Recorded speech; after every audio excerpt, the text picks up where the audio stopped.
কালী মন্দির থেকে প্রণামী বাক্স, বড় ঘণ্টা সহ বিভিন্ন সামগ্রী চুরির ঘটনায় পুলিশের জালে এক চোর। ধৃত চোরের নাম রাজু সাঁওতাল। চুরি যাওয়া বাকি সামগ্রীগুলি ৫-৬ ঘন্টার মধ্যে উদ্ধার করা হবে জানিয়েছেন খোয়াই মহকুমা পুলিশ আধিকারিক।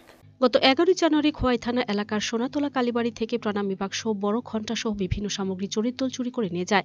এই ঘটনার পর সোনাতলা কালীবাড়ি কমিটির পক্ষ থেকে খোয়াই থানায় লিখিত অভিযোগ করা হলে খোয়াই থানার ওসি সুবীর মালাকার মামলা নথিভুক্ত করে ঘটনা তদন্ত শুরু করে। গতকাল গভীর রাতে খোয়াই থানা এলাকার কার্গিল টিলা থেকে রাজু সাঁওতাল নামে চোরকে আটক করে পুলিশ এবং তার বাড়িতে তল্লাশি চালিয়ে চুরি যাওয়া কিছু সামগ্রী উদ্ধার করে।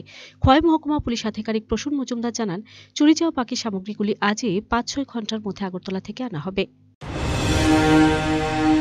11 তারিখ আমাদের কাছে খবর আসে যে সোনাতলা কালী মন্দিরে চুরি হচ্ছে। এরপর 2-3 জায়গা থেকেও লাস্ট 2 ডেজ আমরা খবর পাই যে খোয়াই শহরে কিছু কিছু জায়গায় চুরি হচ্ছে।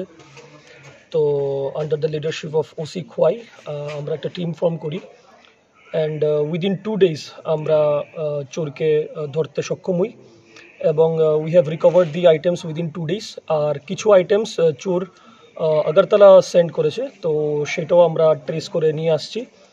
And to my Khowai people I want to say that ওরা নিশ্চিন্তে থাকে, যাতে আমরা আবার টিম ফরমেশন করেছি, যাতে রাত্রেবেলা আমাদের যে সিকিউরিটি স্টাফস আছে ওদেরকে আরও সতর্ক করা হয়েছে। বাজার কমিটির যে মেম্বার্স ওদের সাথেও কথা হয়েছে, যাতে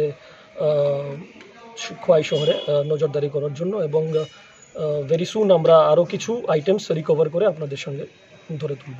যাকে ধরলেন স্যার, গ্রেপ্তার হয়ে তার নাম ওনাকে আমরা কার্গিল টিলা থেকে ধরা হয়েছে। নামটা বলো। Raju Santhal. Raju Santhal. Video report, search India TNN।